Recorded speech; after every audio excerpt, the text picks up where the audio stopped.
पर एक जो एजुकेशन टेक फील्ड में प्लेसमेंट होता है वो टीचिंग का ही होता है या फिर किसी और रोल पे भी होता है? एजुकेशन इंस्टीट्यूट में जो प्लेसमेंट होता है, हाँ तो सर। जनरली तो वो टीचिंग रोल में असिस्टेंट प्रोफेसर होंगे, या बाकी दूसरे रोल में प्लेसमेंट हो सकता है। जैसे उसमें क्या करोगे, जैसे मैं एग्जांपल के, जब मैं बॉम्बे में था, तो जनरली जो आते हैं उस लेवल पे वो तो टीचिंग के लिए ही रहता है इंस्टीट्यूट्स में। बाकी और क्या रोल्स वहाँ पे हो सकते हैं? हाँ, तो टीचिंग का ही रहता है। जैसे एमएससी के बाद ज्वाइन करोगे तो एज असिस्टेंट प्रोफेसर इस तरह से ज्वाइन कर सकते हो। जो प्लेसमेंट्स होते हैं इसी रोल में होते हैं।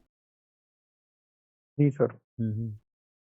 जैसे था हमारे टाइम पे भी, उसमें थापड़ ये आई थी, या ये लोग अमेठी वाले आते हैं, या जैसे है ना सोआ वाले हैं, ऐसे जो प्राइवेट है ना यूनिवर्सिटीज़ हैं, वो लोग विजिट करते हैं। सारे हम ये सब विजिट करते हैं। कई बार मास्टर स्टूडेंट को भी ले आते बाद में, है ना, या पीएचडी स्टूडेंट के लिए भी, दोनों के लिए ऑप्शन ओपन रहता है वैसा। सर आपने भी सर एमएससी में ही पढ़ी थी रिलायबिलिटी? नहीं, मैंने बॉम्बे से एमएससी किया तो उसमें रिलायबिलिटी है ही नहीं। अभी कोर्स दिखाया मैंने, बॉम्बे में कोई रिलायबिलिटी कोर्स नहीं है। तो मैंने पीएचडी के दौरान पढ़ी है रिलायबिलिटी। ये सब किताबें मैंने पीएचडी के दौरान पढ़ी है, फर्स्ट ईयर में वैसा। अच्छा। हाँ। सर फिर आपको कैसे इस चीज में इंटरेस्ट आया, मतलब मुझे कोई इंटरेस्ट वैसे? नहीं आया, मुझे गाइड ने बताया कि ये करो तो मैं वो कर रहा था। मेरा ऐसा कोई पहले से इंटरेस्ट फिक्स नहीं था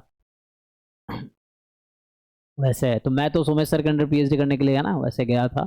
फिर जी सर सर। तो वो ऐसे डिपार्टमेंट उनके पास उस साल वैकेंसी नहीं थी। अब ये भी है, टीचर कोई तब आपको है ना वो अपने स्टूडेंट बना सकते हैं जब उनके पास वैकेंसी होगी। देखिए जी लिमिटेशन है, लाइक गवर्नमेंट, मतलब ये यूजीसी का रूल है। जैसे मैं असिस्टेंट प्रोफेसर, मैं 4 ही स्टूडेंट पीएचडी के लिए ले सकता हूँ, तो पांचवा जी नहीं ले सर। सकता बाई लॉ। तो 4 हाँ, स्टूडेंट अगर एक टाइम पे मेरे अंडर है तो 5 नहीं हो सकते वैसा है। असिस्टेंट प्रोफेसर, एसोसिएट में आई थिंक 6 हैं, प्रोफेसर में सर। या 8 हैं, 12 हैं, ऐसे करके रूल्स हैं, तो तो रूल्स के उन्होंने अकॉर्डिंग। आपको कहा रिलायबिलिटी में करने को? तो वो पेपर दिया, पढ़े मैंने, तो मुझे ठीक लगा, फिर मैंने किया वैसा है। तो पहले आपको देते हैं कि भाई इस पेपर पढ़ के देखो, अगर ठीक लग रहा है तो इस पे काम कर सकते हो।